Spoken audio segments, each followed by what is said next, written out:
You don't go no contact because you're trying to teach him a lesson. You go no contact because you finally learned yours. I don't know who needs to hear this, but no contact, leaving somebody alone, not turning back, that's not about teaching somebody a lesson. Because if they were worth being in your life and learning a lesson, if there was any type of hope, there would have been no point in the relationship. Y'all just would have went through some conflict resolution and worked things out. But whenever you finally decide, or at least you get the courage to, because sometimes you make a decision and you don't have the capacity to execute it. But when you finally decide to go no contact with that person that was bad for you, that tried to ruin you, that's not about teaching them a lesson. That just means you finally learned yours. And let me just say this also. There's a difference between a relationship ending because you know what? Y'all wasn't right for each other. You're incompatible. That hurts. Nobody likes that, but that's one thing, okay? Don't mean that the man was bad. He's a narcissist. He's a monster. No. Sometimes two people just aren't right for each other, and that's okay. But there's a difference between that and whenever you end up in a relationship with somebody who tried to ruin you, somebody who did everything to earn your love just so they could try to break your heart. Somebody who is so malicious, they care not how much you cried, how much you begged, how much you were willing to compromise, and to a point where it wasn't even compromise no more. You were just self-sacrificing and calling it compromise. All of the peace that you had internally, you were willing to sacrifice to try to keep peace with them, and they still didn't appreciate it. There's a difference between, oh, you guys just didn't work out, and then this person really trying to break you, like on a spiritual level, to where you couldn't even believe, not only in yourself, but in the ability to love again. Like it just doesn't exist. Like when a person comes into your life and tries to cause that much damage, you must go no contact. I was just telling my Self-Crown VIP member this, and she asked all these questions. One of them was, can you go back to being friends with your ex? I've seen that question a million times. And every time I said, hold on, wait. You might be able to, but what type of relationship was it? We have to qualify. We can't just ask these simple questions. Can you go back to being friends with your ex? Sure, I see people do it all the time, but what type of ex was he? And when she gave me the details, I was like, you know what? You can go back to being friends with your ex, but you can't do that and honestly say you love yourself. You can't go back to being friends with that person and honestly say that you're taking care of yourself, that you're protecting yourself, that you're being responsible with your own heart. And so if you got a situation where the ex tried to ruin you, first off, you must go no contact because that's the only way you're going to be able to focus on all the work you have to do to clean up the mess that they made of your heart. You must go no contact. And when I say no contact, I mean no social media contact, no text message contact, no subliminals, no nothing. No contact, no text message, no happy birthday, no Christmas, no nothing. If you so happen to see them, you go the other way. Tell them to go the other way. If they're not trying to listen, you call the police. Like whatever it takes, no contact. You have to have that space to focus. And it's hard to focus because if you're going to continue to engage in any type of dialogue with that person, your mind is going to want to evaluate what they're saying, how they're behaving, what kind of indirect things, what they're up to now. It's going to keep you invested, right? That's just how the mind works. Even if they're good for you, bad for you, ugly for you, they were familiar to you. So naturally, there's some level of attachment that still needs to break even after the relationship ends, unless you mentally checked out long before. But if it's a type of situation where you're having to rebuild your heart, more than likely, that's not the case. Okay, if you didn't have to rebuild your heart, we're talking a whole different thing. But you need that time to focus. Also, as you are focusing, what you're focusing on, you're healing. The less triggers you have immediately after being heartbroken, the more healing you can do.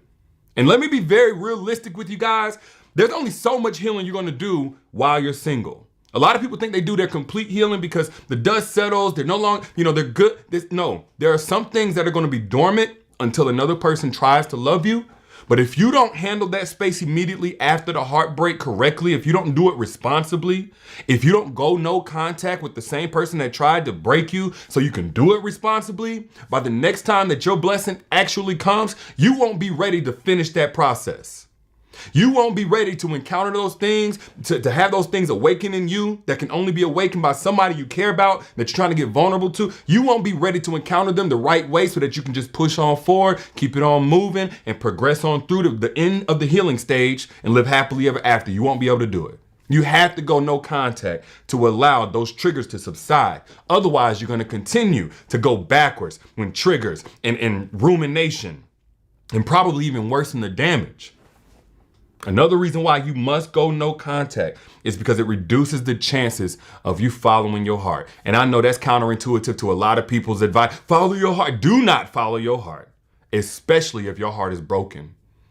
When it comes to relationships, you do not follow your heart. First off, if it parts from your standards. If your heart parts from your standards, and it can, because the heart is dumb. That's why God gave us a mind. The heart is dumb. It's just going by emotion and familiarity. The heart is dumb. The heart will break itself over and over again if we don't use our mind. So the moment that your heart says, I'm gonna go this way, meanwhile your standards are this way, which is more than likely why you even stayed in a relationship as long as you did, because your heart was with him, but you noticed that your standards was far from how he was showing up in the relationship, from the respect that he was giving you, the way that he talked to you, the priority that he gave to the relationship, his consistency. Your standards was over here, but he was over here, and your heart was still. Anytime that happens, follow the standards. Follow your mind. It's going to protect your heart. That's what the mind was given to us for. But when your heart is broken, what it's going to be looking for is soothing and comfort. And it's going to find that in familiarity. That's why we find ourselves going back to a person that hurt us over and over again. It ain't because our mind is at work, it's because we're following our heart. So you need no contact so that your heartstrings can't be pulled on anymore. Again, after a breakup, you still have some attachment to break. You still have some strings to cut, some things to tie up. If he's still able to pull on those heartstrings, you're more likely to follow your heart right back into the destruction that got you in a situation to begin with. Another reason why you need to go no contact after dealing with a damaging, manipulative, hurtful, betraying ex is because it allows that process of realizing that life goes on to speed up. That's what you're trying to teach your central nervous system. That's what you're trying to teach your mind. In the time that you got in a relationship with that person, you learned life a certain way. You know how before you got with them, you didn't think nothing about the good morning text. You didn't think nothing about going to a restaurant with them. So you learned life a certain way. And what has to happen after you break up is you have to relearn life again without those messages, without those calls, without those check-ins, without that financial support, whatever it was that was a regular or a constant thing with them. That became your way of life, and now you have to unlearn that and relearn something else. You can't do that if you're still engaging with them. I know it feels good. I know it feels good to know that they're thinking about you, even though they didn't think enough to protect your heart in the relationship. I know. Ain't no shaming over here. It's just what it is. But if you're going to move forward out of that, you have to be willing to let that go. And the faster that you let that go, the more clean you cut all strings, the faster your mind can adjust to this new normal. That's much better, more than likely. And last thing I'm gonna say on why you must go no contact if your ex tried to ruin you, tried to break you, damaged you without a single lick of consciousness about damaging you, is because their presence caused that type of turmoil in your life. Their absence can only be an upgrade. And in their absence, you will allow the right person for you to now come in and love you the way that you need to be loved. If their presence did that much damage, their absence can only be an upgrade. You sitting there thinking, oh, well, we can just be friends. Well, you need trust for friendship too. You need respect for friendship too.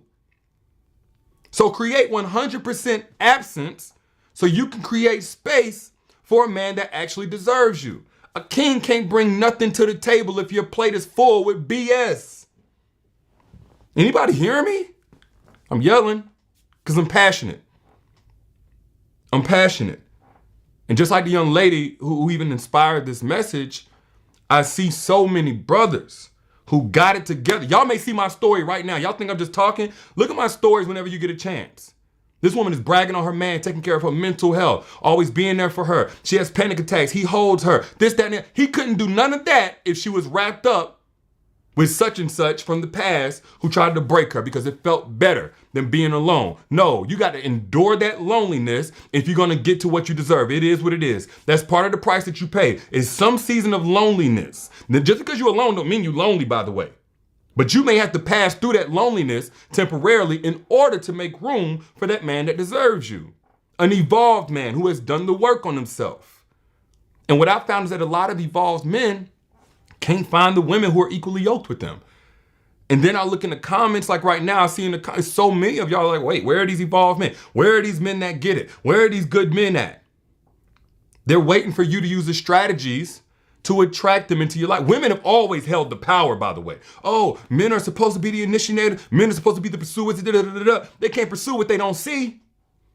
And some of y'all are so good at being great and this, that, and the other. You don't know how to stand out to an evolved man, how to attract evolved men into your life so you can choose the one that's right for you. Now, if you want a solution to that for free, I did a 1 hour long masterclass called Secrets to Making Evolved Men Crave You. And it's pinned right now in the comment section. Y'all see that comment right there? By my page, verified page. Make sure it's my verified page. My verified page. Click that link right there. Get access to the masterclass. Secrets to Making Evolved Men Crave You. It's also in the caption whenever you back out. That'll give you the strategies to attract evolved men into your life. But again, they don't mean anything if you're not willing to create space for them to come in. In which I also broke that down on exactly how to do that step by step as well, if you're struggling with that. But moral of the story is this. If you realize you were drinking poison, right? You realize what you were ingesting into your life was poison. Would you downgrade the amount that you were drinking because it tastes kind of good? Or the moment that you realized it was poisonous, would you cut it all off so that now you can go get yourself a cup of water or medicine or whatever else that you actually need? You need to treat that poisonous, toxic ex the same way. There is no downgrading. There is no giving him another role in your life. No. Somebody tries to burn down your house and now you let them come into the living room but not the bedroom. You a fool. And I mean that with love, because I want to call out the fool in you so you can stop walking in that, so that the queen in you can come forward. Or if you're a man listening to this, the king in you can come forward. Those are just my thoughts. Y'all share this if you got anything from it so it can bless somebody else, if it blessed you in any way, big or small. And if you're in the market for an evolved man who gets it, you ain't got to raise him into a man, he gets it. Click the link that you see pinned down here in the comments. It's also in the caption whenever you back out to get access to my free masterclass, Secrets to Making Evolved Men Crave You, before it comes down. All right?